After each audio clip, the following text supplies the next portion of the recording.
Hey guys, Shauna here with Homegrown Self Reliance. So if you've caught my Self Reliant Skill of the Week lately, I'm kind of on a fermenting kick. So trying to eat a little more healthy. Definitely trying to get my husband to eat a little more healthy. He hates cooked carrots. He likes them fresh. So I'm hoping that maybe he'll like these fermented carrots that I'm trying to do. As the kitten jumps up on the counter. So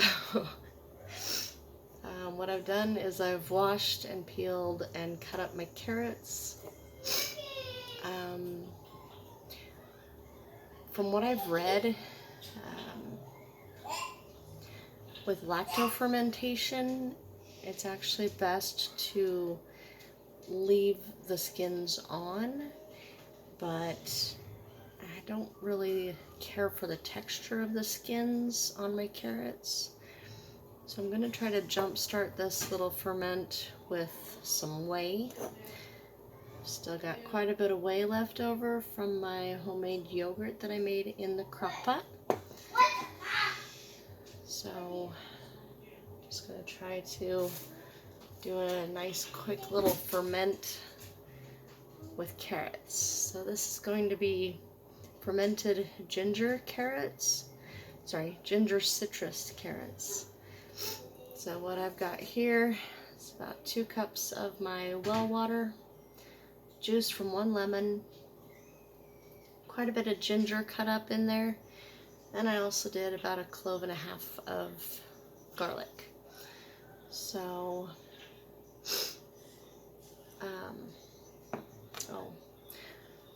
so what you want to do is add some salt.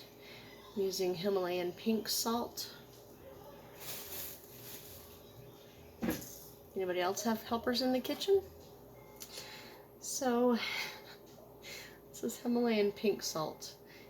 So when you're doing ferments, from what I've gathered in my research, that you don't want to ever use salt that has iodine in it. So any kind of natural salt, sea salt, kosher salt's usually fine. Himalayan pink salt is great. And I've actually heard that Himalayan pink salt leaves a little bit of a less salty taste to your ferments. So we're doing this. So I got about 2 teaspoons here.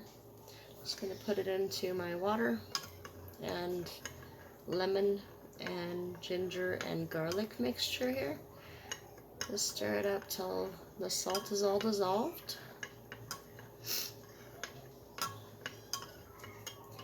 And I'm going to put just a little bit of whey just to kickstart this ferment a little bit. I don't want a lot, but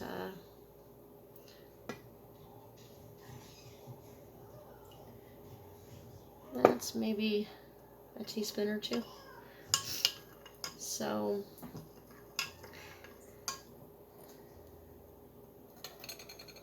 then we just pour it over our sliced carrots.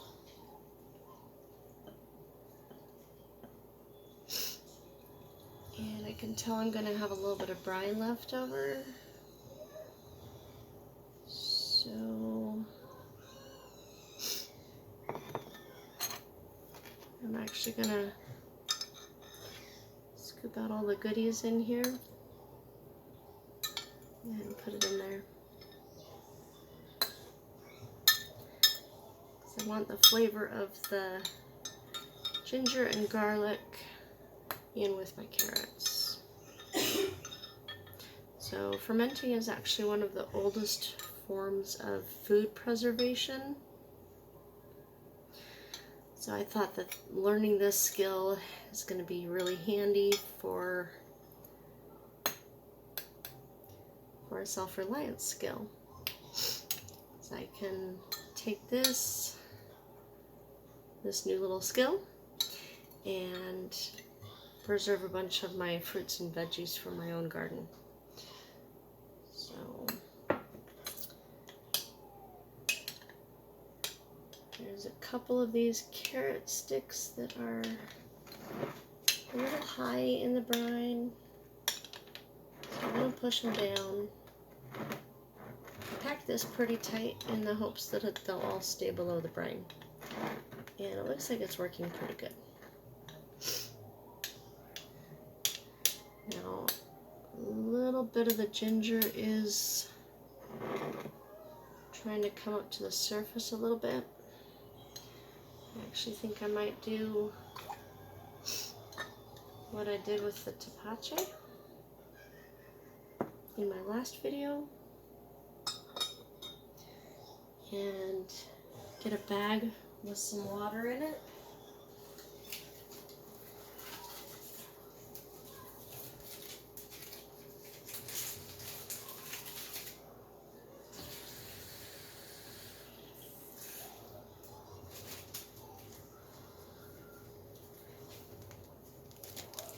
So you really just need enough water to where this bag's going to cover all the exposed surface here.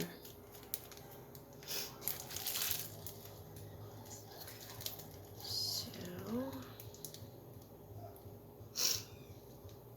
yeah, it's going to be still too much water with this thing in here. Some fermentation weights would probably be really nice. Oh, I can't let that much out, because then I got stuff above the brine.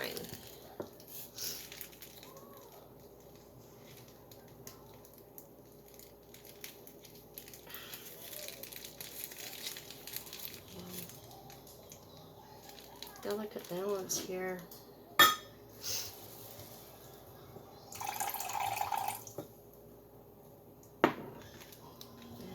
Got a little too much water in my bag.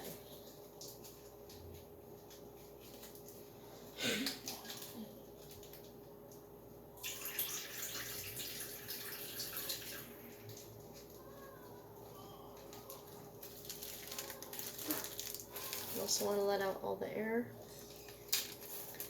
as much air as you can, so that it takes up as little room as possible.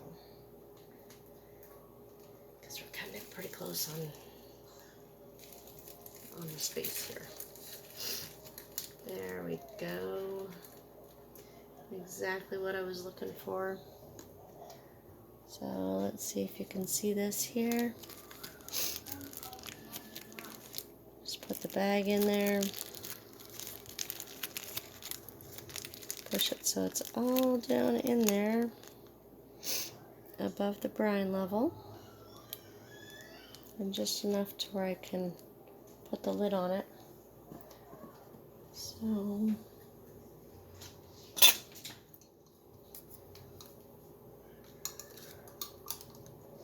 we also want to make sure that everything's really, really clean before you start. Most people sterilize their jars in the dishwasher, or you can boil some water and sterilize the jars that way. You don't want any bacteria to conflict with the lactic bacteria or lactobacillus that's working to ferment the vegetables. So this is it for now.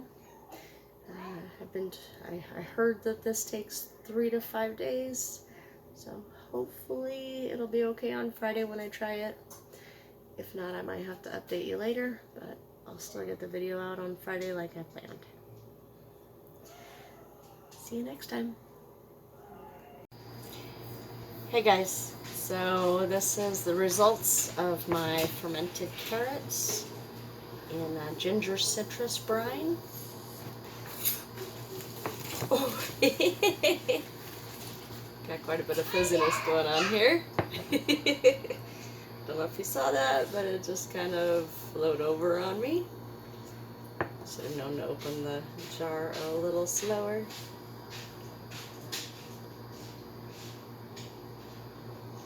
Smells very garlicky. I did put a clove of garlic in this. You don't have to, it's totally optional.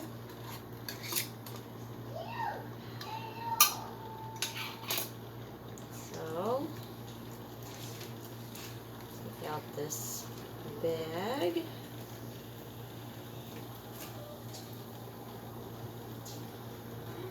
It is very fizzy.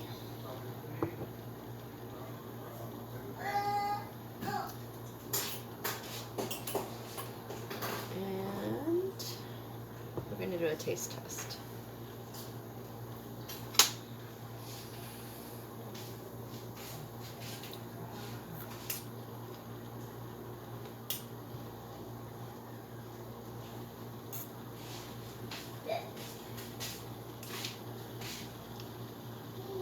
Pretty good. You can definitely taste the ginger. You really taste the garlic. Next time maybe I'll use half a clove of garlic or just leave it out altogether. But it is nice and crispy. I'm not sure if they're totally done yet. Probably leave them in for a couple more days and then put them in the fridge.